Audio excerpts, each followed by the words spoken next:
opportunity to meet here on behalf of the people. We simply ask that you guide our decision makings in a way that honors you and is right by the people. In your name we pray. Amen. Next, we'll do roll call, please. Commissioner McMaster? Here. Commissioner Garber? Here. Commissioner Marks? Here. Commissioner Plowman? Here. Commissioner Webster? Here. Commissioner Holzhausen? Here. Chairman Root? Here. All members are present. We'll move to approval of the minutes. I'll make that motion. I'll second that motion. All right, we have a motion to approve the minutes from the June 12th, 2019 committee of the whole. The closed session minutes. So I have that motion on the floor right now. Any discussion or corrections? All in favor say aye. Aye. All opposed? Another motion, to entertain a motion to approve the minutes of the June 13th Board of Commissioners meeting. So moved. Support. Motion and support, discussion on those minutes. All those in favor say aye. Aye. All opposed, same. Motion carries. This time we'll move to approval of our bills. Commissioner Plowman. Thank you, Mr. Chairman. I move to approve the invoice and reports dated 6/20/2019, 6/20/2019, 6/27/2019, 6/27/2019, 7/3/2019, 7/3/2019, 7/8/2019, 7/10/2019, with a total of $1,997,419.98. Also, wire transfers, ACH EFTs, 7/15/2019, 7/1/2019, 7/1/2019, with a grand total of $2,422,346.19 for both batch and wire, and to authorize the warrants be drawn from the treasury for sale. I'll support that. Motion and support to pay the bills. Discussion on the bills. At this time, if we have any discussion on the bills. I'm grateful for the report that we have from our new finance director, and I'm looking forward to the day when we can connect all the dots between that report and these numbers, so. All right, we'll do a roll call vote, please. Commissioner Garber? Yes. Commissioner Marks? Yes. Commissioner Plowman? Yes. Commissioner Webster? No. Commissioner Holzhausen? Yes. Commissioner McMaster? Yes. Chairman Root? Yes. That motion passes. Bills will be paid. At this time, we'll move to the first opportunity for the public to address the board. If anyone here has anything, I don't have any slips, so if not, we will move on to a FOIA appeal hearing. If we could kind of move that down, waiting for somebody to arrive, if that's possible, the attorney. She's en route right now. What do we got on ETA? I'm checking right now. Okay, yeah, we'll move it down. We'll move it Okay. down towards the end. We'll go to our committee reports at this time. We'll start with Commissioner Holzhausen. Anything from your committees? Yeah, we had the senior center meeting Wednesday and everything was going good over there. Nothing, and then, we had the finance on the, health and wellness board, and, things are moving along there, so. It's good. And then also I was on the Shiawassee economic board, and that was Monday. No, yeah, that was Monday. That was, things are moving along good there, so. No issues. Commissioner Plummer. We didn't meet in July for Parks and Rec, we're in a month, but we will meet in August. But several projects are going along. They're working on taking the dam out at Chi-Town. A couple other things going on there, so that's pretty interesting. Also, I-69 did not meet this month, so we don't have a report on that. For Road Commission, because of the growth of grass and trees and everything, we may do a third cutting of blacktop roads on a lot of them instead of just 2 a year. Maybe the third one And then for gravel roads, instead of just one cutting per year, we may go to 2 on many of them. Other than that, also chip seals was supposed to be done in like June for the new blacktop. That's supposed to be done this month.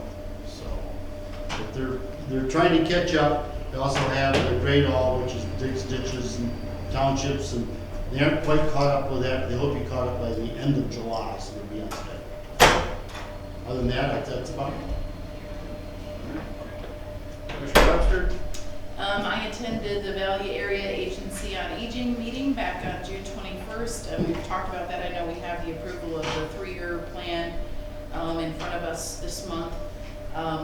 3 counties are part of the BAAA, Lapeer, Genesee, and Shiawassee, and part of that 3-year plan is setting separate priorities for each of the counties.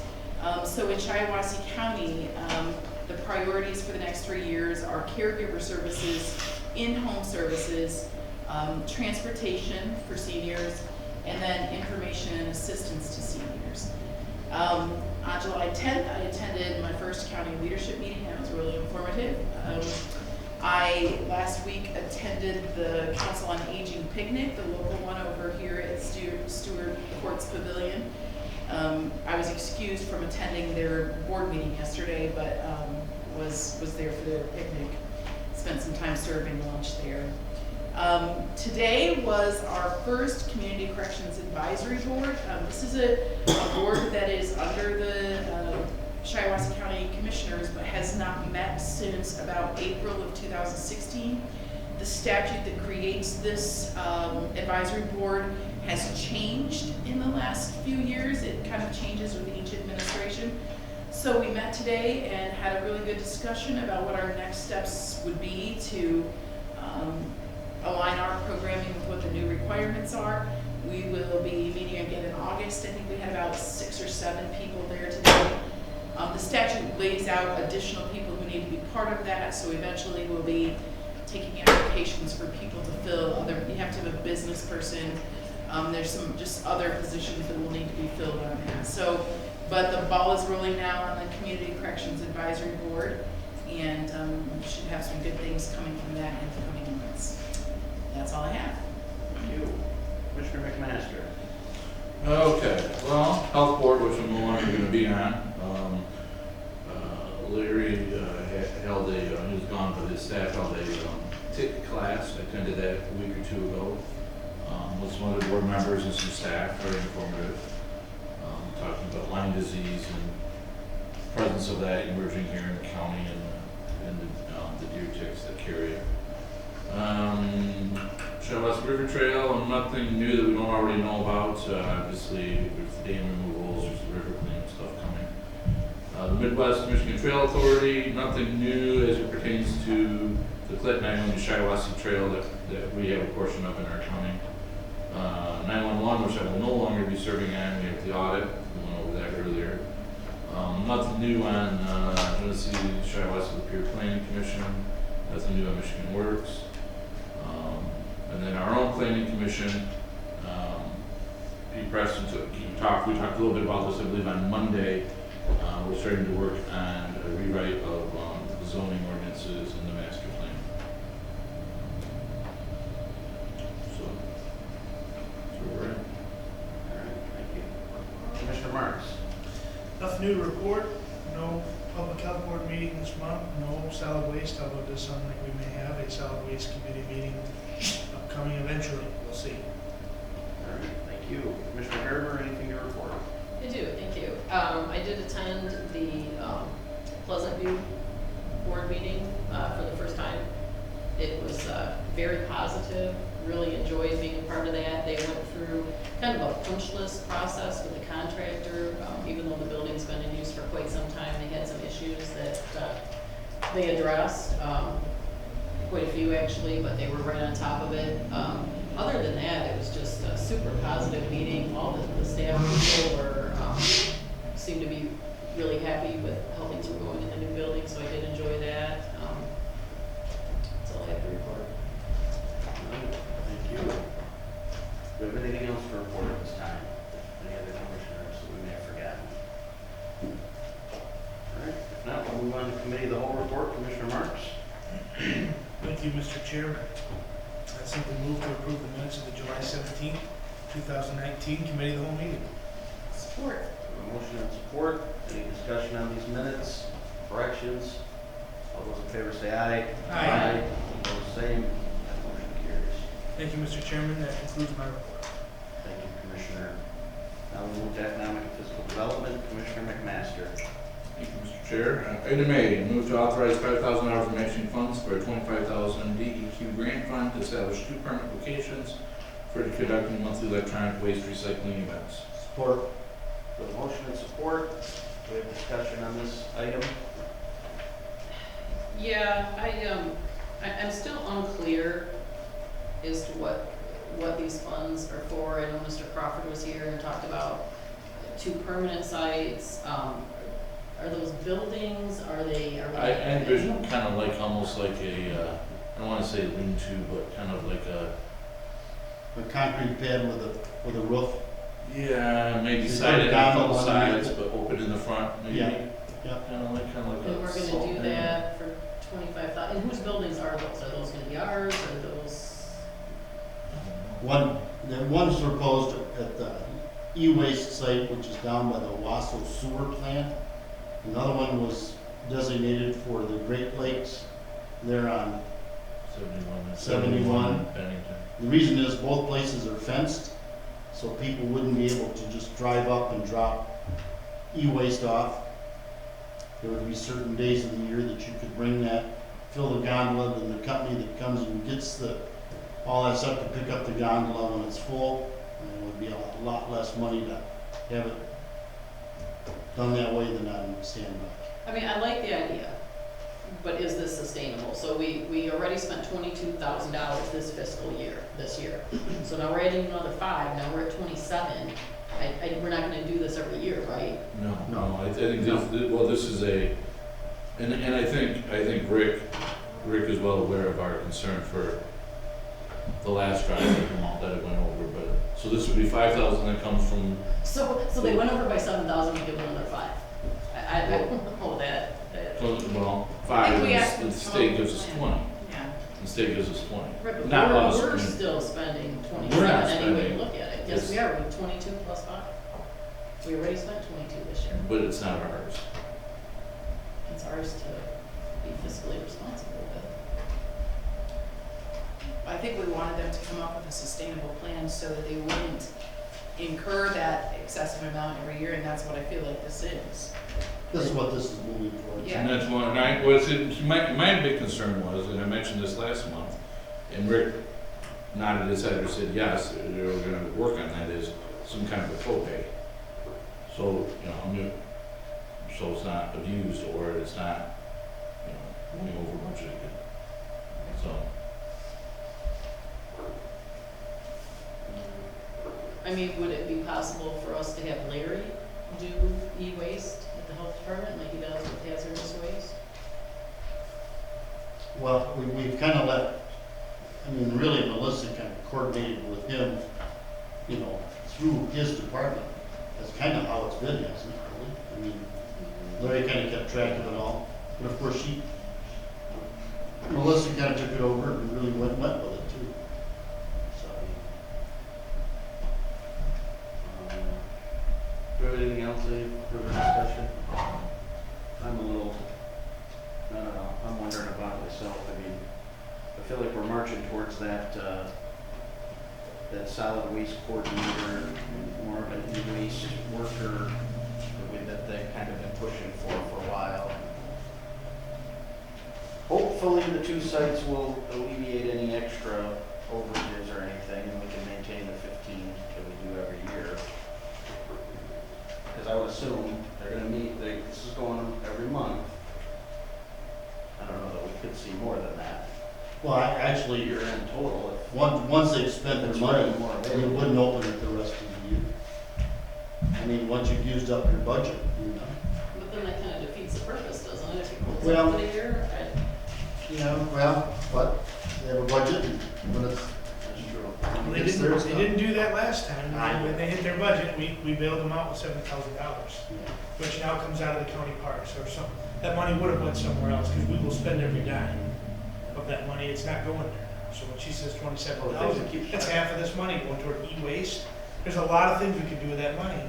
Maybe we ought to have put our heads together. Now, I think it is fiscally responsible that they've come back and said, let's get a grant. Why couldn't they have done that before? Yeah. You know, this is like a last ditch. It's almost like we said, don't do this again, and they said, well, we'll see you next month. And we'll see what you say then. Like they're holding this ransom. I don't like that. This is not responsible management of any of this funds by that group this year. And I will be rethinking how we spend this money next year, I can tell you that. We're already over a third of what we get in a year just on Just for e-waste now. e-waste. We could have spent the money on parks, anything. So, okay, so this money is just for the construction though, correct? Yeah, this is a It's gonna match. turn out to be for an employee for these people. Okay. Once Well, you mark my possibly. words, Okay, well, possibly. that's what's But gonna happen. also, I mean, they said, you do have a point. Now you have these two facilities, once a month that are gonna be open. Are they gonna exceed the amount of money they're gonna have for disposal? And I don't see how you're gonna build two facilities for $25,000. Well, they're gonna build a facility. Right, No, so it's where's- those They'll giant build poles and- Yeah, those poles are Siding. a lean-to, It's you know. like a, So then where does the money come to pay, to pick up the e-waste? I think I'd like to see something in writing like that, like what the site plan is here, what does this money cover, how's it gonna be staffed? Is it gonna be paid staff or volunteers? And then how are we gonna pay for pickups from there for the rest of the year? I think that would be Or I the- think we if take you- into this for a month and get. Yeah, and- just, and we just vice need more, versa. we need more table information. this till next month? Or we just keep it the way it is and we say it's 15,000 a year, don't go over it. I mean, like it is now, we have semis, we go to Durand or Owasso or Perry, you know, every other third year or something, or do we just keep it the way we've been doing? Is there a representative for him here today? No, Because I they- hate to they've been deny here it, the last 3 And then they days. said, well, the deadline for this free money was Well, this then, week. then they should have come before. Well, I mean, they were here, they were here. Well, right, but I mean, if the deadline is now, then come the month, but, you know, I don't know, I feel like we should table it and find out a little bit Table more. and have them- Well, there won't be any tabling this, because this will be gone by the next meeting, they'll have to come up with a different plan, which Is is that what fine. it is? That's what I was. Is it gonna be gone? Well, that's what, somebody just said that, I don't know. Who said that? Somebody just said this grant money is expiring, You know who that? said that? No, I think Commissioner Okay. Mark said he was hoping it doesn't expire. Oh, okay, okay. I don't know necessarily what, if they ever even said there was a. I don't think, see, I don't think they said. DEQ came to us and said, you know, The you just. DQ person's supposed to be here tonight. What's his name? No, I say Steve Noble, but that's not it. No. But it is, he's supposed to be here tonight. We can table this and if he Okay. comes, we can revisit it, and if he doesn't, we table I just know we've got expenditures outlying right now that are gonna come due to this account. That we're all hoping the money's there. I mean, there's gonna be stuff, chargebacks from Henderson Park, stuff from Chi-Town. I mean, there's stuff, I mean, that's the thing, we get this and we think, oh, we get 75,000 every year, so we just start spending 75,000 until we reach that point. And then we go, oh, this is only 25, oh, it's only 27. But that's 27 on top of 27 last year and 100, they're not 100, but 10,000 or 15,000. It starts really adding up. And I mean, until, I know we've got more than, we have some in there, but it's like most of that money's earmarked. It's already spoken for. Yeah, that's what I So worried. that's what I wonder about mostly with this money. Unless, I mean, unless there's more, unless they're planning on, And when our budget, and in our budget, it doesn't say where all the charge, you know, it doesn't say pending chargeback. They're just outliers right now. It just gives us a total of what we have. I guess I would also like to see something a little more concrete about the co-pays. You know, it. Fine. And if we put this 5,000 out, then we take it from somebody else, because that money is all earmarked. All right, I think we've, Okay. I think there's a Do you, consensus. do you want to amend your motion, and I'll amend my second to say we okay, wish and to then table we're this? gonna table this. Well, or you vote on it and it goes down and they come up with a new motion next month. Or you can move table. Just move Oh, the table. table, table. Well, you can, okay. Go ahead, just move it, we table item A until next month. I'll second that. All right, motion to table agenda item A until next month. Any discussion? All those in favor say aye. Aye. All opposed? No. Item B, I move to adopt resolution number 19-0708, authorizing request to the Michigan Department of Natural Resources to amend the existing Anderson Park renovation project grant agreement to include pavilion as a scope item and authorize the board chair to execute the documents. Support. A motion and support, any discussion on this? Roll call, please. Commissioner Marks? Yes. Commissioner Baumann? Yes. Commissioner Webster? Yes. Commissioner Olshausen? Commissioner McMaster? Yes. Commissioner Garber? Yes. Chairman Root? Yes, that motion passes. Okay, item C, move to appoint David Exke to the GLS Region 5 Planning and Development Commission representing the general public effective immediately and expiring on 12/31/2019 or until his successor is appointed, and authorize the board chair to execute all necessary documents. Support. We have a motion and support, any discussion on this appointment? All those in favor say aye. Aye. All opposed? The motion passes. Okay. Item D, move to appoint Tammy Smith to the zoning board of appeals as an alternate for a 3-year term, effective immediately and expiring on 12/31/2021 or until a successor is appointed, and authorize the board chair to execute all necessary documents. Support. We have a motion and a support, any appointment to the ZBA, any discussion? Only item I have is, we've talked about this and I'm putting it on my to-do list. To get some information for next month's meeting, we talked about lack of attendance, so. Yes, I did reach out and check on that. And we have one individual that's not attending, but they have had a quorum. They still have 4 members attending and they have a quorum. I just think there's some business that's falling 2 to 2 right now. So Yep. that's the problem we're running into. Okay. So there is still been a quorum, they have been able to meet, it's just when it requires 4 votes to get something done. And Do we have the authority to replace the individual who doesn't ever show up? yeah, I think so. And that's the problem we had, was that person was the alternate before, and they filled into a permanent role, so They that probably now our didn't alternate replace was vacant, so it's, hopefully. Okay, well, why don't, Mr. Chair, why don't you and I do some additional homework here this next month? Okay, we'll do. I've got it written down here in my commissioner to-do list. All right, we'll do. Any other discussion? All those in favor say aye. Aye. Opposed? That motion passes. Item E, move to approve the minutes of the July 15, 2019 Economic and Physical Development Committee meeting. Support. We have a motion and support on the minutes. Any discussion on those minutes? All those in favor say aye. Aye. All opposed, same. That motion passes as well. That completes my report, Mr. Chairman. Thank you, Commissioner McMaster. At this time, we're going to go back to our FOIA appeal before we go into finance. Its attorney is here. She made it. We're glad to see her. But we'll go back up to that part on the agenda here. Everybody has the information in front of them that we were provided, and you want to go ahead and give us just I an would. overview? I would love to do that, thank you. And yes, it is challenging to get here with the road construction, but that's all right. That's the way it should be. Do you have a 5-point outline of how today's hearing will be conducted? Is there anyone present in the audience who would like a copy of the 5 points of the appeal process? Are you the appellant? Oh, no. Did you receive a copy of this outline? Here you go. And someone over here want it. Thank you. All right. Well, following right along, this provision for appealing to the Board of Commissioners is somewhat new in one of the recent FOIA amendments. So boards across the state are experiencing their step and role in the consideration of FOIA appeals. And basically, these 5 points nicely cover exactly what will happen today. I will explain what was sought by way of information from the Argus Press reporter and how the county responded to that FOIA request and reviewed the denial letter and this process.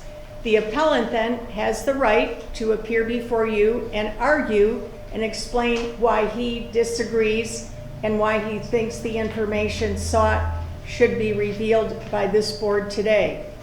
I will then have an opportunity to respond on behalf of the county to the points made by the appellant.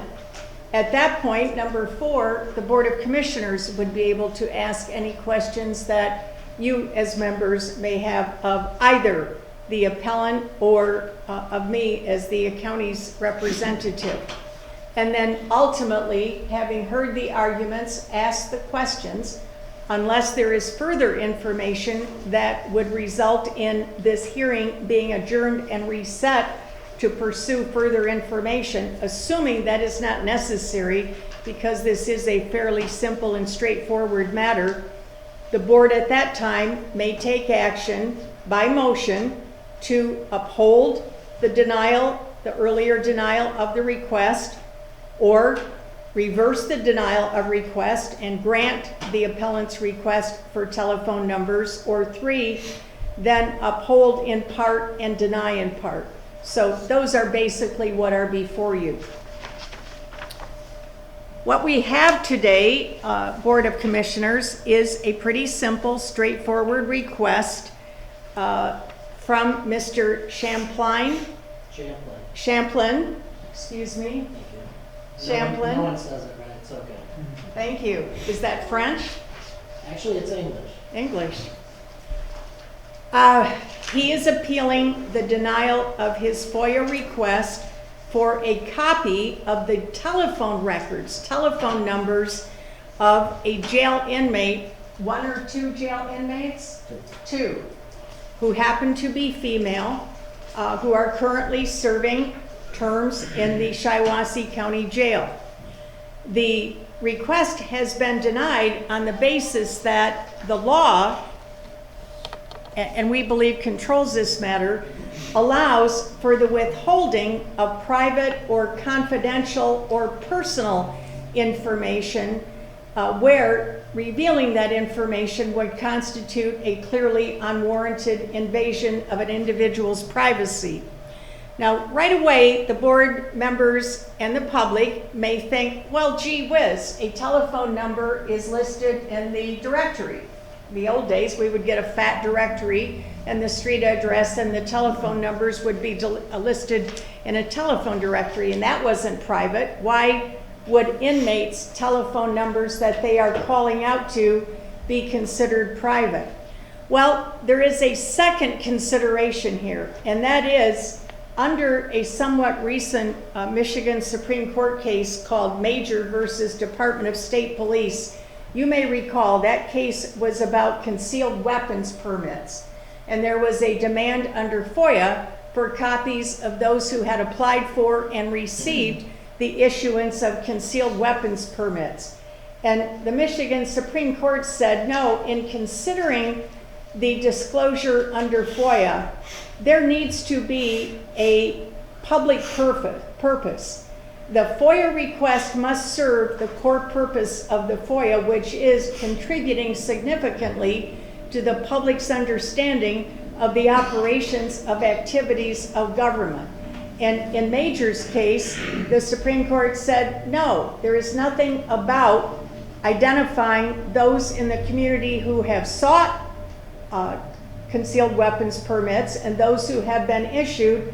Moreover, in that case, the argument was it presented a certain danger to those individuals because if you're familiar with the application process, you identify why in your business or your personal life you need a concealed weapon and perhaps describe money you are carrying or other information. So in this case, as simple as it is, you would be establishing a precedent to reveal or share telephone numbers called out by inmates who happen to be residing in the jail. Now, you cannot conclude from this request that those telephone numbers called by the inmates were used in the course or furtherance of crime. There is no indication that that is true. These might be telephone numbers presumably made to family or friends to communicate about the status of an inmate's needs or what is happening legally, or to just share personal information.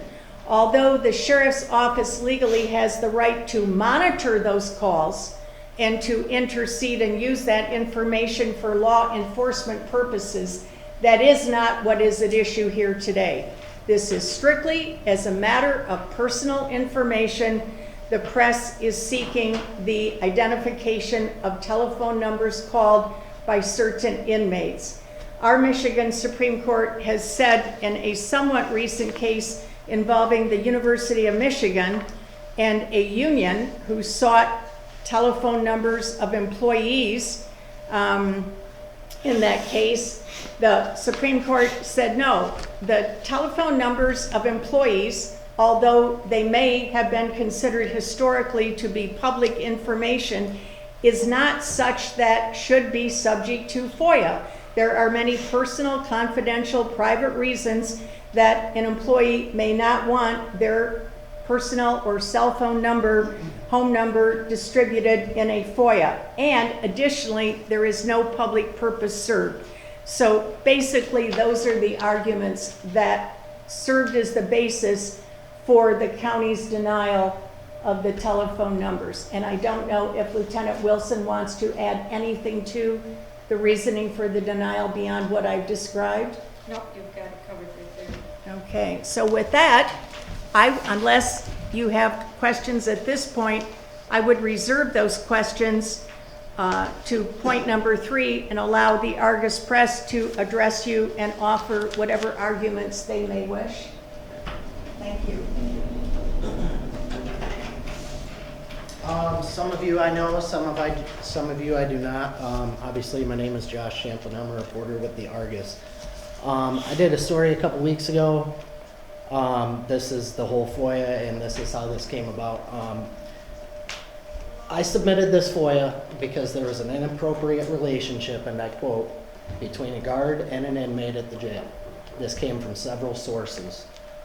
These sources, everything that they have told me besides this has turned out to be true. There is more to this story. I'm no attorney, certainly, but there is case law and there is some precedent. There is no valid reason to deny this FOIA. The records I am requesting contain 0 personal information. It's phone numbers. That's all I have to say. Thank you very much.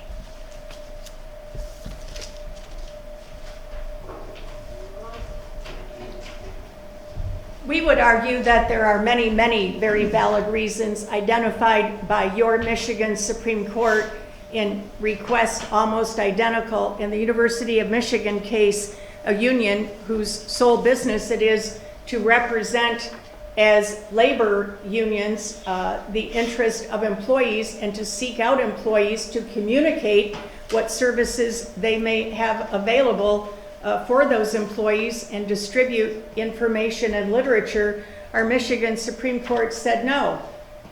No, you have other means of access. You have other addresses and means of communicating your services to employees. Our telephone numbers, as we are experiencing increasingly more and more and more, when we receive these random calls from insurance companies and extensions of warranties on my car, et cetera, et cetera, et cetera, pain medication, I get calls constantly. Our telephone numbers are very, very private to us. Yes, we give them out both professionally and personally, but is it a phone number that should be given out because my niece or my granddaughter or my daughter is residing in the jail for whatever reason, serving a term imposed by a district judge?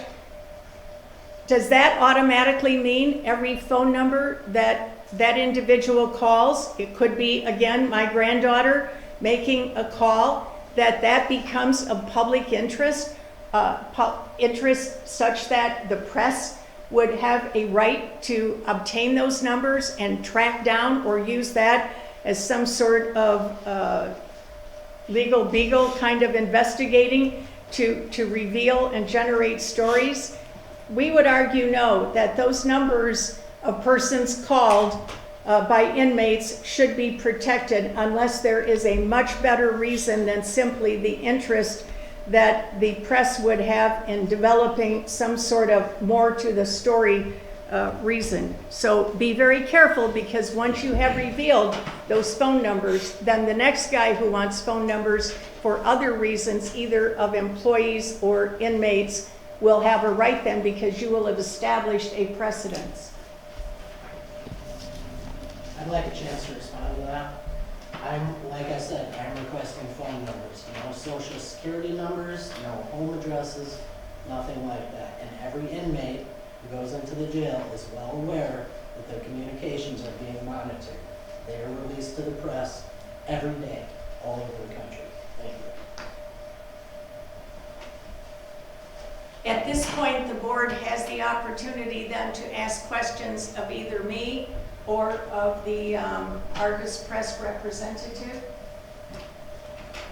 Do any of the members wish to ask any questions of either representative? Can I say something, at least, I did have a conversation with both these female inmates to determine whether they would like them released to the press, and they both said absolutely not. So whether that makes a difference or not to, they do not want their personal phone calls to their family released. And I s- Excuse me. sorry, go ahead. Theoretically, if they confess to a murder via phone call with their family, would they not want that released to the public either? This is not a crime. It seems to me, and I'm sure our attorney can help us distinguish this, while we can say that phone numbers are public, everybody's phone number could be listed, as you said, in a directory, but what is personal is who I choose to call. I don't think that the press has a right to know who I choose to call, wherever I am. If I'm in a jail and I choose to call my grandma, I don't know that the press has a right to know that. If I believe that the purpose of FOIA is to protect against government action. So if the sheriff was calling people, or you could FOIA them, but not person to person. It seems to me like that's just an invasion of privacy. There's some expectation of privacy, I think, even in jail. Commissioner McMaster? Okay, so I'm a little lost here, I didn't read this article. Do you have a copy of this article by any chance? I do not with me. Can you tell us a little more about it? It was a inmate who I'm not going to still name, and a guard who I'm also. By guard, you mean a corrections officer? Deputy CO, yes, sir. Okay. There was an inappropriate relationship, passing notes, that kind of thing. The deputy resigned.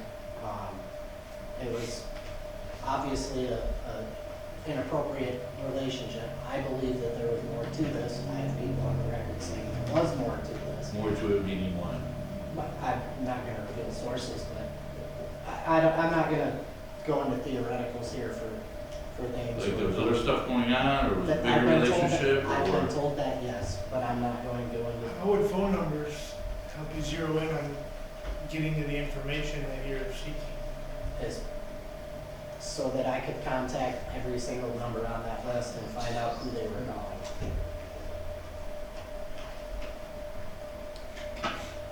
Anyone else have anything at this time? No. They would like to ask either side? All right, I think we'll go into point 5 now. Board will act. I think we've heard both sides at this point. We've heard obviously from our legal counsel, and we have a letter to that effect. So I would entertain a motion from the board on these 3 options we see in front of us that would be the position of this board at this time. I move to uphold the denial of request. Support it, second. A motion by Commissioner Webster and a second by Commissioner McMaster to uphold the denial of this request. The Argus Press, do we have any discussion on that? We will roll call vote that, please. So we would deny it, then we vote no, is that it? Yeah. Okay. No. No, I mean. You want to vote yes, To you're voting uphold yes the to denial. deny it. Oh, yes, to deny. Okay. So, That's what I wanna make sure. And then I guess my follow-up question is, what's the next step after this then? Does he file in court, or this is it, or? They can appeal to the sewer. Yes, if the board denies, then the appellant has the right to appeal by filing a complaint in the circuit court. Anything else? Yeah, I just wanted to make it clear, so. Roll call. Okay. Commissioner Plowman, Yes. Commissioner Webster, Yes. Commissioner Olshausen, Yes. Commissioner McMaster, Yes. Commissioner Garber, Yes. Commissioner Marks, Yes. Chairman Root. Yes. The motion is approved. All right. Thank you to our legal counsel. And at this time, we'll move back into our agenda. We'll go to County Finance and Administration. Commissioner Plowman. Thank you, Mr. Chairman. I move to authorize payment of the annual premium to the county's comprehensive casualty and liability coverage of the Michigan Municipal Risk Management Authority, MMRMA, in the amount of $381,888. This amount includes fixed premium of $303,803, which is 1% more than 2018.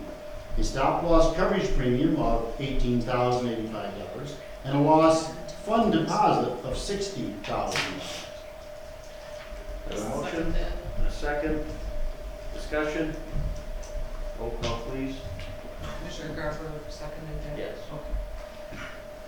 Commissioner Webster, Yes. Commissioner Olshausen, Yes.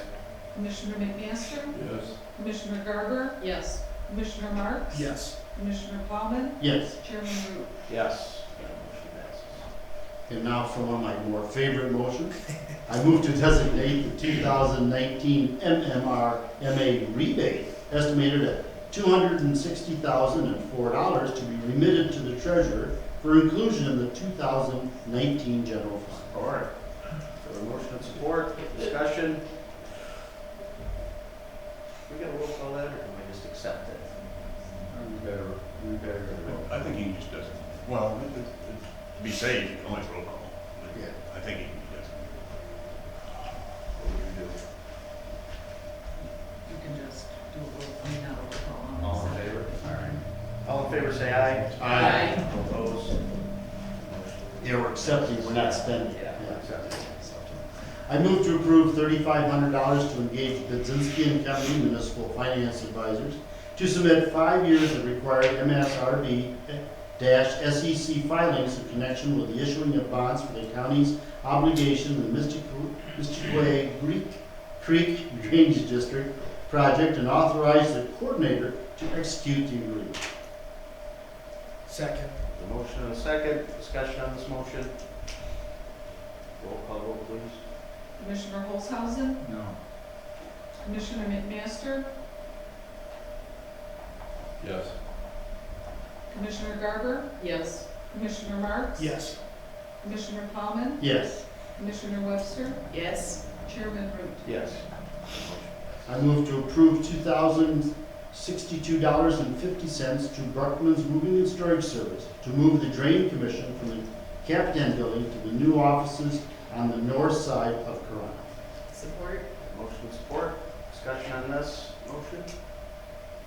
We'll do another roll call vote, please. Commissioner McMaster, Yes. Commissioner Garber, Yes. Commissioner Marks, Yes. Commissioner Plowman, Yes. Commissioner Webster, Yes. Commissioner Olshausen, Yes.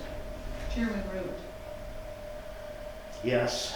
I move to approve parent construction change order number 1 in the amount of $13,120 for additions and modifications in construction of the new Drain Commission building. Support. A motion and support, Just, discussion on the change order. yeah, we compiled it, you have it, everything. And take note of the things at the bottom too, I'd forgotten a lot of those.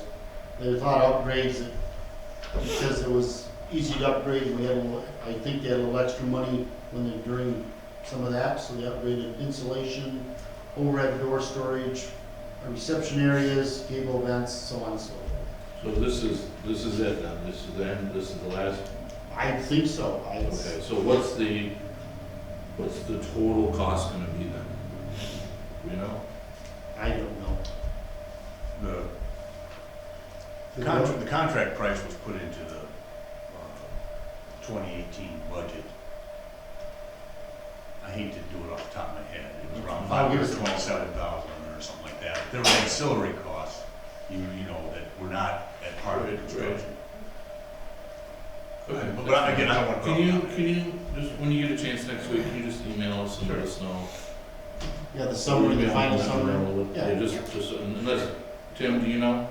I don't know. Okay, I saw you moving your head, I don't know if like you do something or, okay, yeah, when you get it, I'm just curious. Yeah, But, no, that's fine. Not good or bad or anything, I'm just curious if somebody asks, so. Okay. Yeah. This is change order number 1. Yesterday I did mention I felt like we had a ton of change orders, but this is actually the only official change order we've ever had. I think I was on the thread for these 7 other items that have changed that were basically just upgrades that they were doing at cost or swapping things out, and so it just seemed like I kept getting so much information on things changing down there that I thought, man, we're getting a lot of change orders, but this is the only actual official change order that we've ever gotten from that building. And I know we did have the fiber that needed to be put in there that wasn't included in the original bid of the building, so that is above and beyond cost. And then there was the retention pond that had to be put in. That's another thing that was above and beyond cost. So who ordered the retention pond? Was that the city? City required it. And actually, we have a beach there now, and we have lifeguards in the summer. It's a square pond. So, Just expanding the services of the county. Yeah. The retention pond is real reasonable too. Yeah, it's, Set up some trailers by that beach front. all right, if there's nothing further on this, then, do a roll call vote, please. Commissioner Garber, Yes. Commissioner Marks, Yes. Commissioner Plowman, yes. Commissioner Webster, Yes. Commissioner Olshausen, Yes. Commissioner McMaster. Yes. Chairman Ruth. Yes. I move to authorize a continuation of a temporary employee to perform various planning and coordination functions for the emergency manager section until August 30th, 2019, at a pay rate of $20 per hour unless otherwise designated by the board. Line item number 101-426-707.000. Motion, support, discussion. Continuation of our coordinator, planner that's been helping us through the disaster relief recovery. I think it's important to note that this money was budgeted last year in anticipation that something could ever happen. So we're out no money from the general fund. All right, the roll call vote. Commissioner Marks? Yes. Commissioner Plowman, Yes. Commissioner Webster, No. Commissioner Olshausen, Yes. Commissioner McMaster, Yes. Commissioner Garber, Yes. Chairman Ruth. Yes. I have moved to approve the minutes of the July 15, 2019 Finance and Administration Committee meeting. So a motion on the table, I'll second that. a second. Discussion on the minutes. All in favor say aye. Aye. All opposed, same. Passes. Mr. Chairman, it was my report. Thank you. Commissioner Plowman. Move to Public Safety and Courts, Commissioner Webster. Item A, I move to approve the annual license fees for the Smart 911 Rave Mass Notification System in the amount of $7,000 and the Smart 911 Panic Button for schools in the amount of $2,500. Total annual fee of $9,500 to be paid from line item 101-426-755.000 and is 100% reimbursed by Homeland Security grants. Support. Motion support, discussion. I have just one question on this. So when, in parentheses here, it says 100% reimbursed by the Homeland Security grant.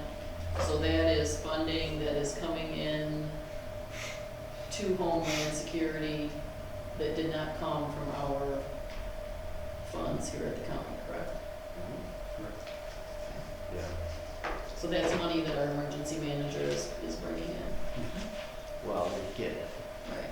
but it's a lot of almost all emergency management operations.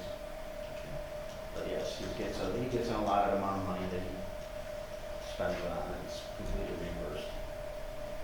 Okay. Roll call vote. Commissioner Plowman, Yes. Commissioner Webster, Yes. Commissioner Olshausen, Yes. Commissioner McMaster, Yes. Commissioner Garber, Yes. Commissioner Marks. Yes. Chairman Root. Yes. Item B, I move to approve the purchase of 20 ballistic helmets and vests for Shiawassee County Fire Departments from ProTech in the amount of $13,410 to be paid from line item 101-426-755.000 and is 100% reimbursed by the Homeland Security grants. Support. We have a motion and support. Any discussion on this agenda item?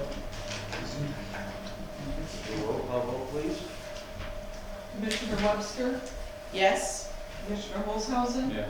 Commissioner McMaster, Yes. Commissioner Garber, Yes. Commissioner Marks, Yes. Commissioner Plowman, Yes. Chairman Root. Yes.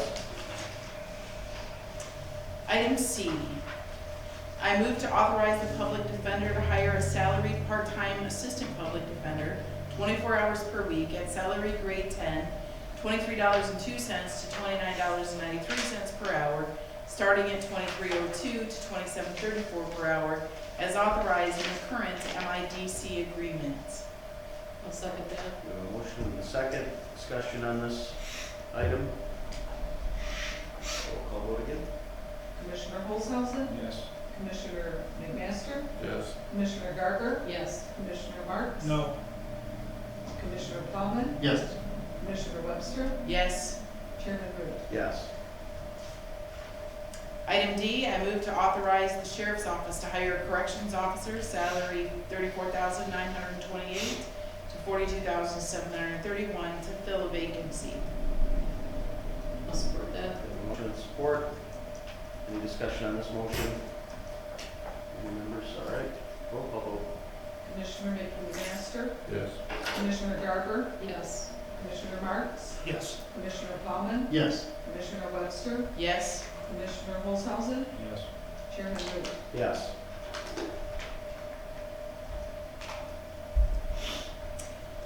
Item E, I move to authorize the sheriff's office to purchase the 2019 RTV X1140 four-passenger utility vehicle not to exceed $16,500 and to be paid out of the 1033 Military Expenditure Fund, line item 254-301-809.000. Support. Motion and support. Discussion on this motion. Roll call, please. Commissioner Garber, Yes. Commissioner Marks, Yes. Commissioner Plowman, Yes. Commissioner Webster, Yes? Commissioner Olshausen, Yes. Commissioner McMaster, Yes. Chairman Root. Yes. Item F, I move to authorize the sheriff's office to purchase a 24-foot load trailer from USA Trailers in the amount of $5,424 to be paid out of the 1033 Military Expenditure Fund, line item 254-301-809.000. I'll second that. A motion and second. Discussion on this motion. Roll call vote, please. Commissioner Marks, Yes. Commissioner Plowman, Yes. Commissioner Webster, Yes? Commissioner Olshausen, Yes. Commissioner McMaster, Yes. Commissioner Garber, Yes. Chairman Root. Yes. That motion passes. Item G, I move to appoint Michael Nations to the Central Dispatch Board representing citizens at large to fill a vacancy effective immediately and expiring on 12/31/21 or until a successor is appointed, and authorize the board chair to execute all necessary documents. Support. Motion, support, discussion on the appointment. All those in favor say aye. Aye. All opposed, same. That motion passes. Item H, I move to approve the minutes of the July 16, 2019 Public Safety and Courts Committee meeting. We have a motion. Support. Support, discussion on the minutes. All those in favor say aye. Aye. All opposed, same. That motion passes. That concludes my report, Mr. Chairman. Thank you, Commissioner Webster. We'll move to Health and Human Services, Commissioner Gardner. Thank you. Item A, approve a community health services agreement with the Shiawassee YMCA in the amount of $5,000, $2,500 to be paid by the circuit court and $2,500 to be paid by the health department for a period of 8/1/19 through 7/31/2020. Support. Motion and support. Any discussion on this? None? Roll call vote, please. Commissioner Plowman, Yes. Commissioner Webster, Yes? Commissioner Olshausen, Yes. Commissioner McMaster, Yes. Commissioner Garber, Yes. Commissioner Marks, Yes. Chairman Root. Yes.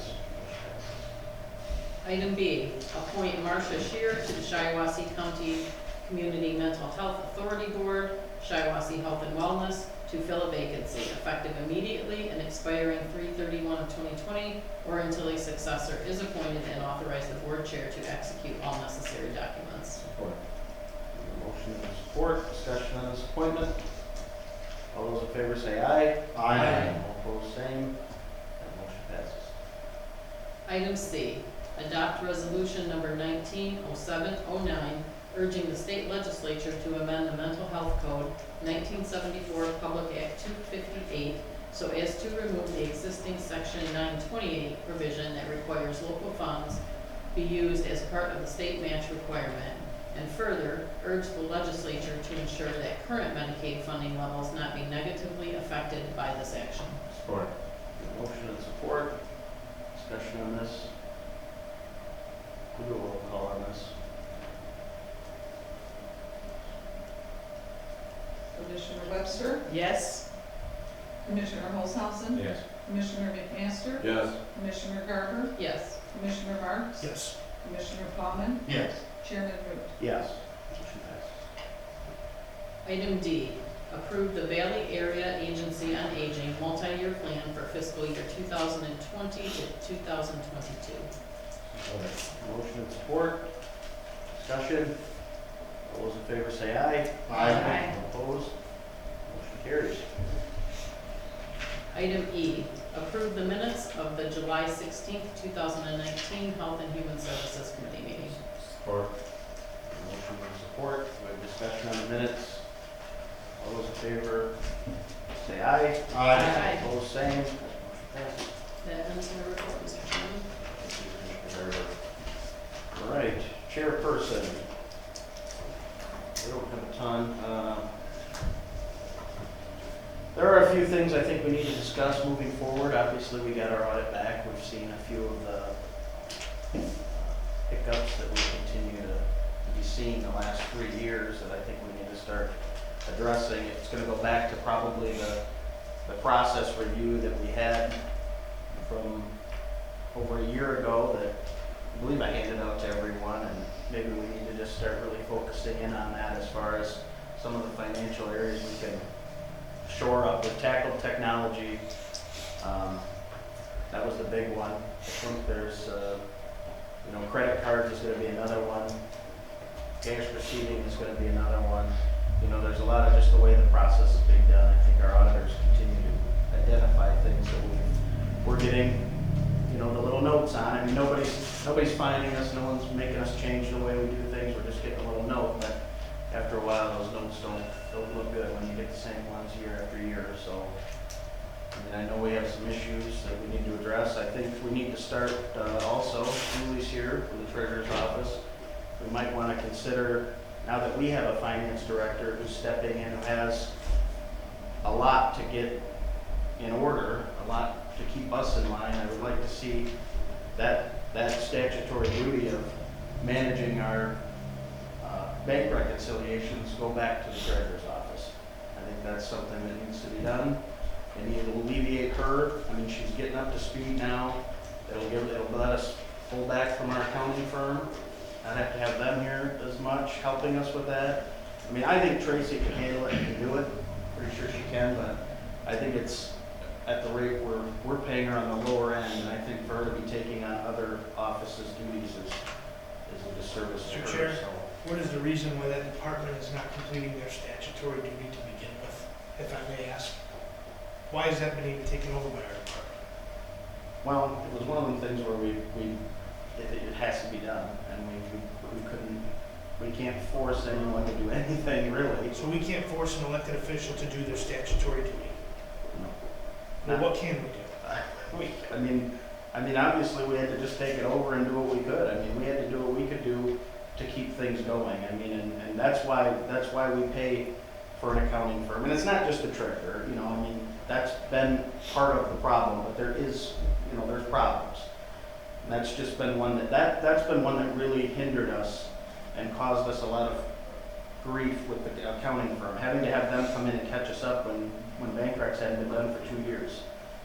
Now, being that that's not a statutory function of us or of our finance director, though our finance director whoever was in that position was always trying to scramble to get them together and try to make sure there were numbers, it's, you know, at some point it's gotta be done, and that's why we said, we all sat here and we said, we've gotta bring in the accounting firm, because none of us here can do the bank recs, but we know if we don't do them, we're gonna be the ones that it falls on. We'll be the ones because we oversee Why? the funds. Well, Why? How come, I don't think the public knows that we have a treasurer that shows up very infrequently and that things aren't getting done. And now we're paying to get them done. And I think the public ought to know that. How, oh, they should, and they have I to. think that's what. Because I as a think that's what commissioner, our- when I go back to my people and something goes wrong over there, and they say, well, you knew that this was happening, you never said anything, well, now I'm saying something. And you mentioned the elephant in the room yesterday. Yeah, that's Now what the I was elephant's in referring the to. room. That's what I was referring to. And I think that we ought to look to censure if this doesn't immediately be fixed. There is a course of action that we can take, and I think we have to do it. I And agree. it's not pleasant, but The course for what? There is no course of action. Well, there's. Well, the I don't wanna government, censure I think For- we have That reached out to our, you For, reached go out on to, there, course of action to do what? to replace the treasurer. Well, I mean, there's a couple things.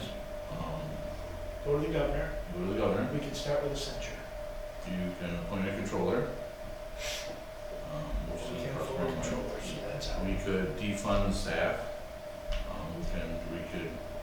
We could do that and do some of those duties over here. Those are some of the options.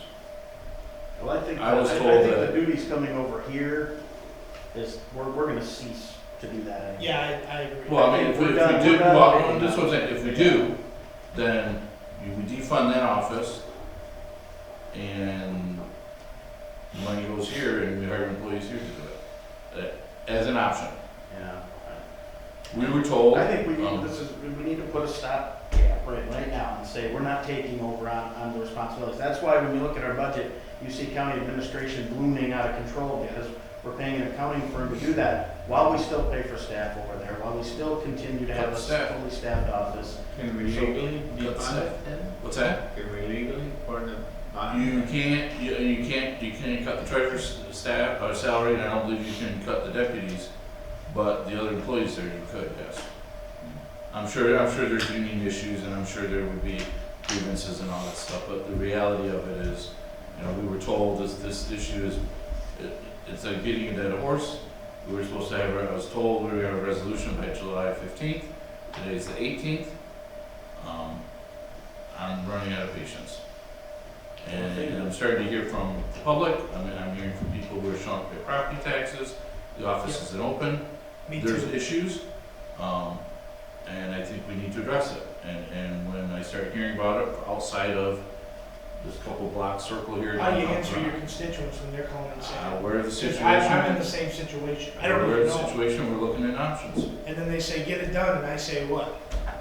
I can't do it, I'm just a commissioner, it's an elected department, and they say, I don't care, you're a commissioner. Mike, are we off on any of this as options, possibilities? Well, just to answer forwardly, the only way to remove it is for the governor to do it. Correct. And you've had experience in government, you know that the removal of Probably not elected gonna happen. officials is very, very rare. It's extraordinary. To defund, I mean, certainly you can do that, but if you do it, it should be to apply the money somewhere, be it here or somewhere else, because that certainly is not gonna get the office going to on bank recs. I mean, obviously, the one thing we to do it, and you won't be able to. Is the, So we is still, the we treasurer's, do it because we have to. I mean, Well, I we understand. have to reconcile is that. the treasurer's attendance foiable? Do we have a record of attendance, or is, What, under statute, what? I don't care what the statute is, jobs aren't getting done. If a record I think it's bigger than that though, and. That's what I want and the he public was to saying know. this, but we just went through our second audit presentation where the treasurer wasn't present in 2 years. He was there for the first one that I was involved with, which would have been in 17. He wasn't here for the one in 18, wasn't aware that we even had an audit and that there was a presentation, and here we are in 2019.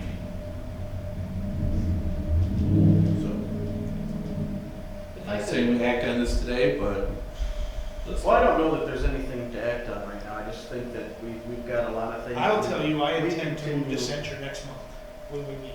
If this is not corrected by then, I will be doing that, whether you guys Continue to agree or get- not. Yeah, we continue to get the dings, and we're the ones that oversee it. I mean, we What get can some- you do?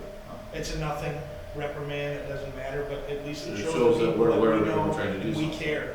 It shows you have officially taken notice of. Right. And that we don't agree with. And then they know. Things are being done. And the people know that we know. But I know we've known for a while, and we've worked this kind of behind the scenes to work, and we've seen this kind of no improvement really. You know, because I don't know if we're all afraid because the individual's been here a number of years, and for up until the last 3 years has done the job. you know, Amazing job, Has done the job and done well. and is an amazing person. So That's why yes, this is hard. And it's That's just, great. so it's. It's well, tough, it's, We did what we could to keep it quiet, but we've gotta have explanations as to why we're paying an accounting firm how much we're paying them. And why we're taking on duties that aren't really our responsibility, and at some point, we can't just protect one individual because we do like him personally, you know, so.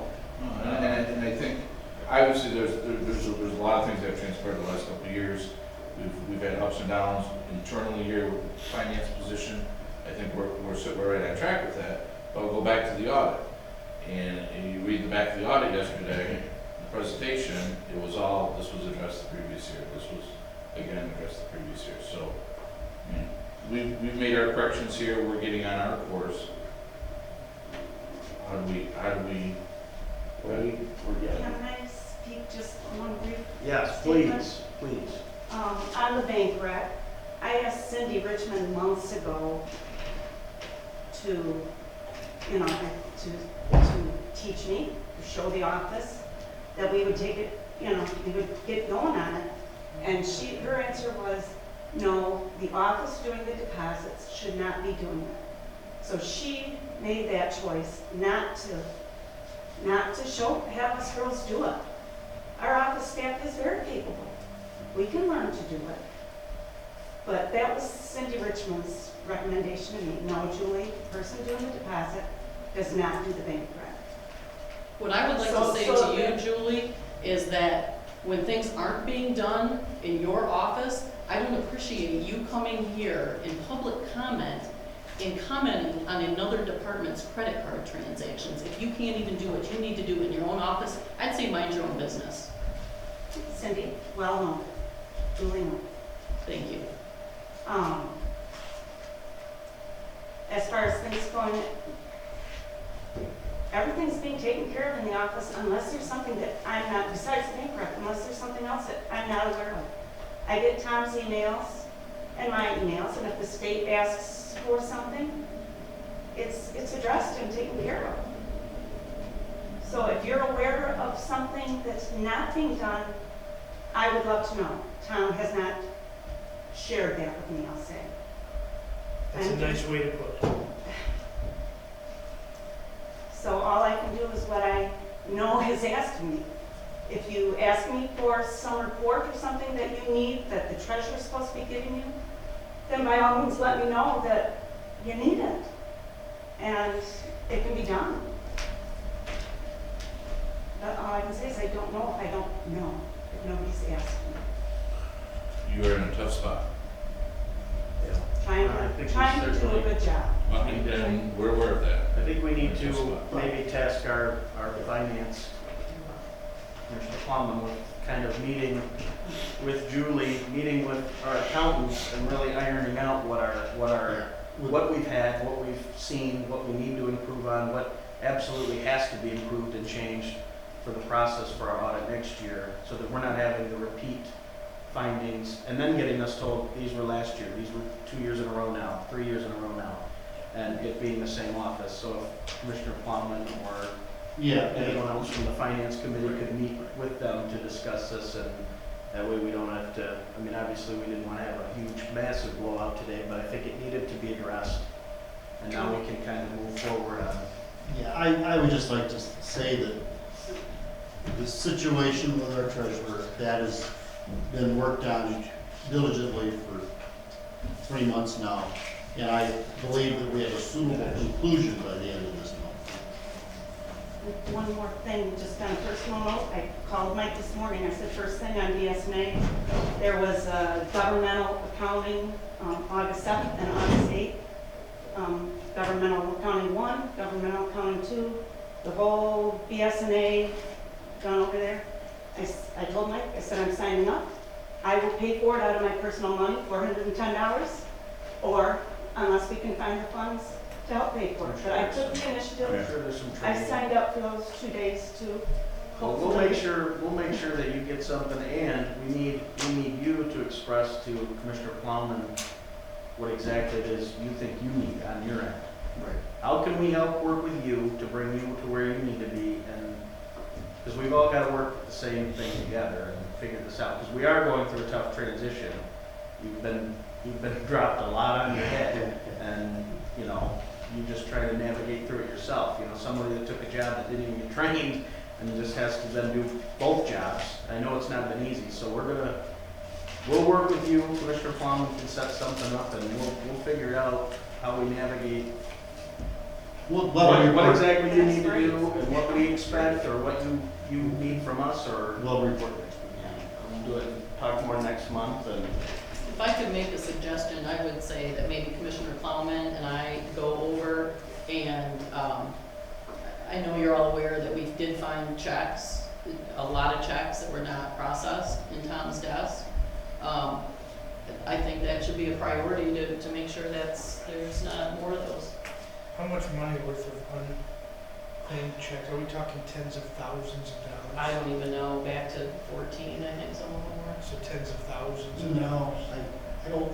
That's the estimates I've heard behind the scenes. And if that is the case, yeah, it wouldn't show up in an audit as, what do they call that? Because it's not material. It's not material. Yeah. To me, that's material. They're saying $100,000 is not material because That's it's less than material to 1%. this county. It's So it's material. 100%, so it doesn't meet the threshold to show up on the audit. Right. Well, That was a question I did. Cindy and I will report it. all right, Yeah. Yeah, you guys can be tasked to handle that and Yep. work We'll with work with our deputy Deputy treasurer treasurer to and figure out. Yep. Well, I'll certainly work on that. I do think my other topic is that we had this big ruckus a couple months back, and we talked about expanding the road commission board, and it was a nightmare, and it couldn't be afforded, and it couldn't be done, it would cost the road commission too much money. It cost them about $10,000 to put 2 additional board members on. It was an outrage, they were panicked, they weren't gonna be able to put money towards the roads because they had to put 10,000. And I think we've all read the Argus Press and seen where Brent Freeze just received $10,000 raise while employees received 16 cents an hour. So, I don't know, maybe it is our duty to really start looking at, I mean, Commissioner Marks and I talked to a road commission member and thought we ironed some of these things out. It was expressed to us that there was no chance that Mr. Freeze would be paid more than $79,000 that he was currently making. 89. Well, he said 79. Yeah, he said 79. I know he makes $100,000 a year, conveniently in the last 3 years of his contract, so that he can maximize the amount that he'll be getting for retirement off our. They don't think that was an inside job. I don't know what you think, because it was. And everyone who sits at home thinks the same thing. But I think it's just, Commissioner Plowman will be attending their meetings, and if you can kind of just let them know so that we're not blindsiding them, that maybe we are considering, not that it's happened or gonna happen, but maybe we're gonna have that discussion if they would prefer to attend next month to share their side with us. And I did do some research on most of the counties, and there's a lot of them. It's pretty much split down the middle as far as a 3-member board and 5-member board. So I did hear the argument that no counties are doing 5-member boards, but I looked up just about every single one, and it was darn near 50-50 as far as the counties, as far as who has 3 members and who has 5. So it wouldn't be like we're doing something that no one else has done. And I'm not saying it has to be done. I just think we're trying to attend their meetings to see more of what's going on, and then you have been, and then the one meeting you miss, they do a $10,000 raise. You know, the one time you don't show up, you're out of town, and So, It just bothered me that the executive got so much more money and the other little guys got 16 cents. You know, not little guys, but the guys who do the more work, in my opinion. That happens in the county too. So. Well, that's something. Mr. Chairman, can you help me understand how a 5-member board corrects that? I don't know enough about the road commission and all of this. Help me understand. see, I don't know that that's not gonna be it's not a magic bullet, it's not gonna just correct it all, but I think it gives a few more people at the table that can ask questions. Right now, when you have 3 members, it takes 2 to do any part of business, as we know. And if two have been And working with together, two that have been on for 10, 15 plus years, they're working well together and they know what they need. Even when they had the member that had just got off when Rick Crawford came on, he was the outsider for years and years and years, trying to ask the questions, but you can't get anything done. So we're just thinking maybe it brings a few more people. Maybe they all still vote the same way and it changes nothing. But I think there's, it would be kind of our position to appoint those 2 until an election takes place. So I guess we would have the ability to know who's going in there, and then it's up to them to run for the office to see if they get in. But I just think it's just a couple more people at the table that can ask questions that aren't being asked right now, or of the 3 members, the 2 that are asking the question, or the one person that's asking the question that's not getting the answers, you're just stuck with 2. I think it'd be harder for them to get, then they gotta get a 3rd vote, and seems like getting 3 people to agree to something makes it more likely that's a good idea than just 2 guys or girls. yes. Is that the way it starts out? We appoint 2 people? Legally, we can do that? Yeah. But we also need, if we do go down that road, we need to decide, are we gonna do at large, or are we gonna do districts? And then when you do the districts, that's right now, because we don't have districts, and we only have 3 members and they're at large, we have townships, areas of the county that believe they're disenfranchised. They believe they have no representation. Owasso has People- representation, that's about it, let's be honest. Elected officials in the southeast corner of the county would say that they're disenfranchised and have no representation on the road commission board. If we did districts, and we want to talk about what they could be and how we would split it up, That'd be a process, but it might be, Right. that might be a more it fair holds more accountable to the people, because there's certain elected officials that when I say they feel they're being disenfranchised, they may feel that their voices aren't being heard, their roads, their funding, their share, the amount of money that they're getting from the commission, or to do projects, or joint projects, isn't fair, or is it what it should be, that kind of stuff. So maybe if you go with 5, or maybe even if you keep it at 3 and you do districts, I don't know. But if you go with Yeah. 5, one way to do this would be to break it into districts. It's based on, population, But, yeah, right, it would be by population. the county population. Yeah, but I thought once you got elected, you represent the whole county anyway, you just don't represent your district. But we're talking about, we could change it to make it into districts. Yeah, but even. And I if think you're it makes elected in that, your district, road commissioner more susceptible to that area. When I have a complaint in Burns or Antrim, I know that I can call the guy that represents, say, the southeast pocket of the county and call that road commissioner and express my concerns, because they know they're held, You can call the director. they're held to that standard of He's in your area. the director. Wow, yeah. But I know they're held to a certain standard, I guess. Yeah. That makes it more available And some counties do that. Some counties do at large, some do districts.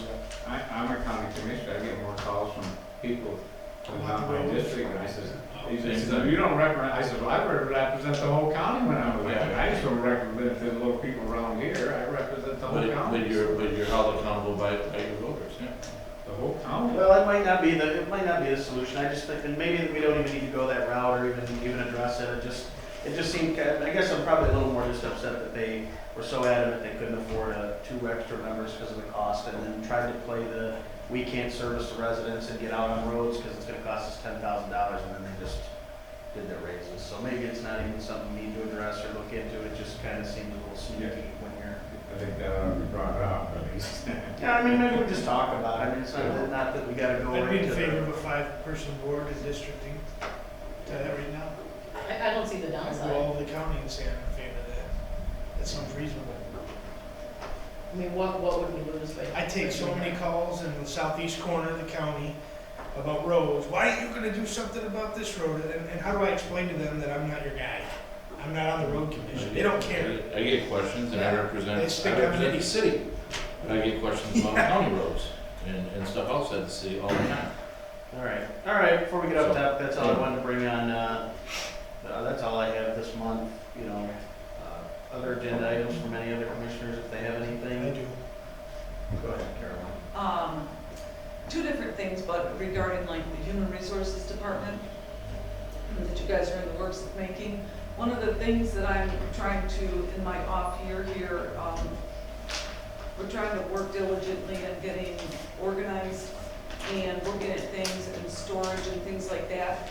And some of the things we have in our office, we have quite a bit of human resources, employee records and things like that. It's not anything right now, but by the end of the year, the goal is for us to have things that don't belong in my office where they need to be, which are those records. I don't know what kind of storage you guys have or anything like that.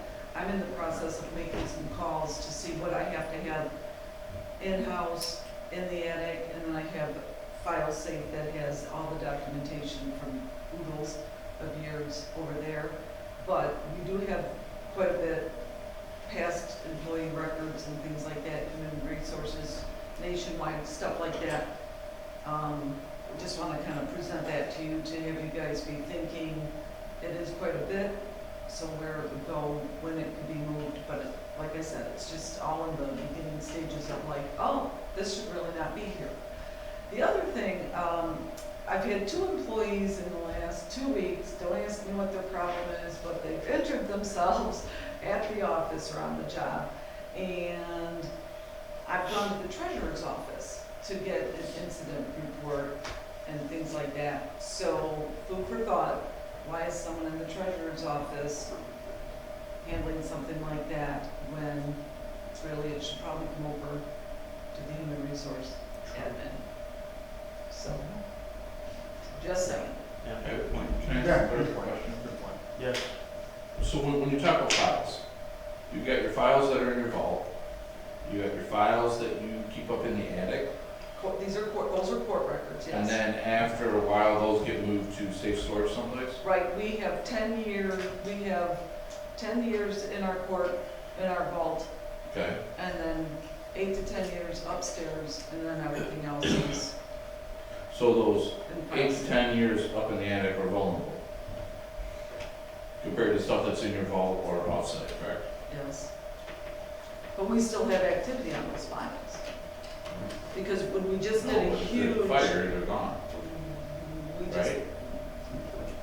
On the yes. whole building. Well, isn't your vault fireproof or not? No? I would believe it should be, I mean, To a certain extent, it Call it Yes. vault, I mean, I don't know. Right. I mean, is it just security or is it If fire? everything burns around it, it's probably gonna be. You floated. Everything's floating. I don't know. I mean- There is a problem. Obviously, I hear about this every night. There is a file storage problem. There's problems with the attic.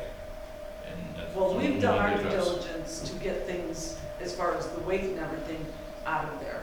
And then we just did this year a big shift because we ran out of space in the vault. So we just did a huge project and had things, one area moved over to the file safe, up to the attic, out of the vault, and then shifting of our vault, so files. But this is other stuff with the vital records and the election things, and we do have retention. Some of the things, I believe, as far as employee records, you guys could probably do a massive, Purge.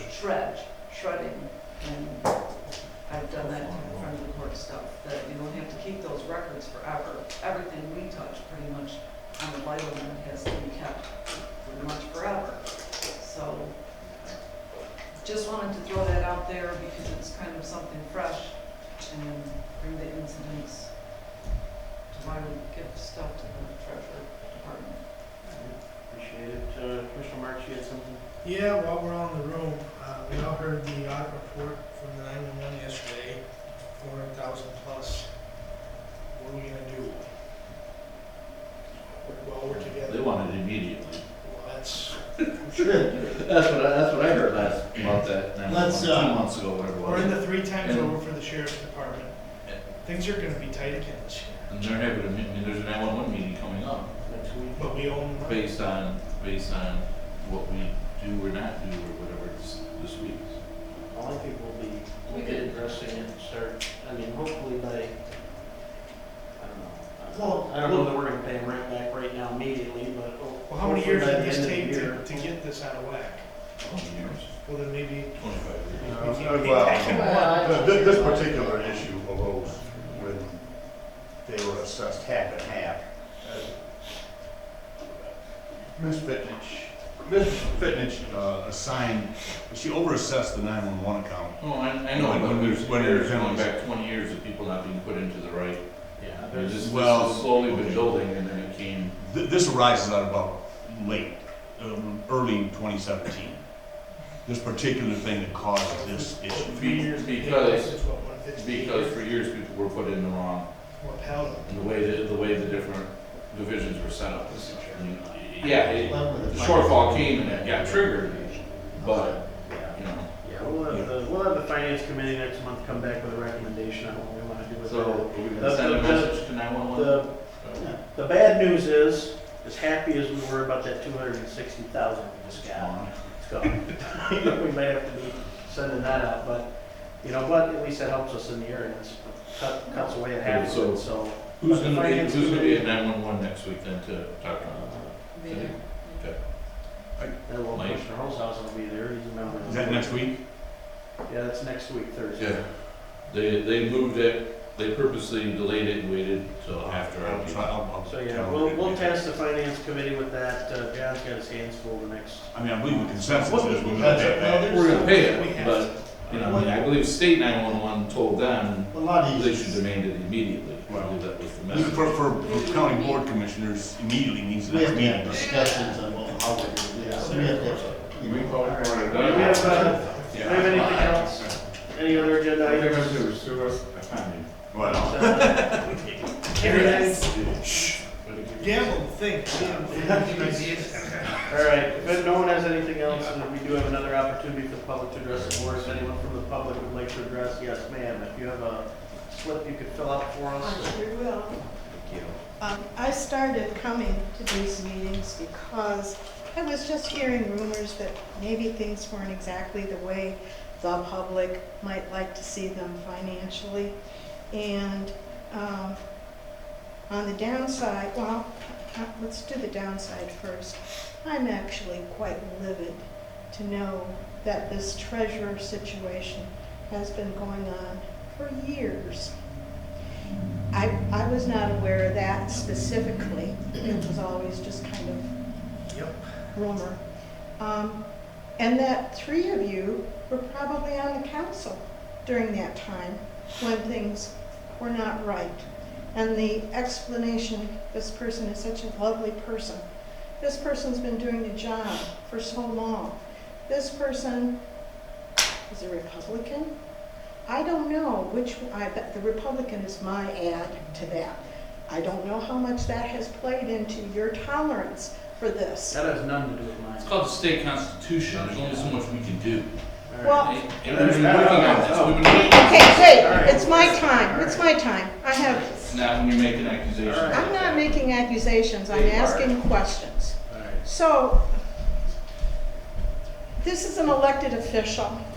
You are elected officials.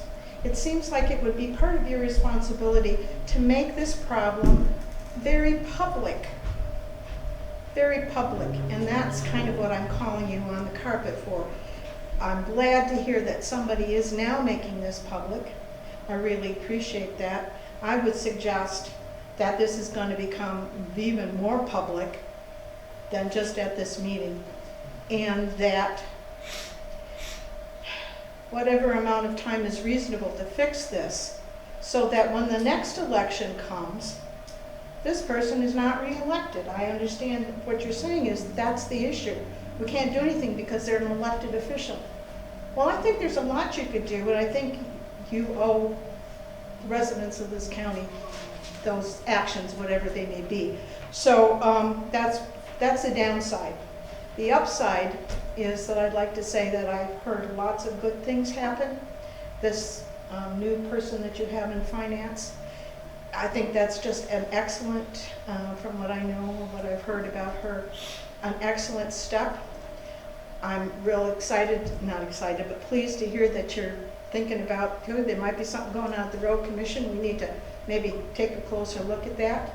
I think that's very positive as well.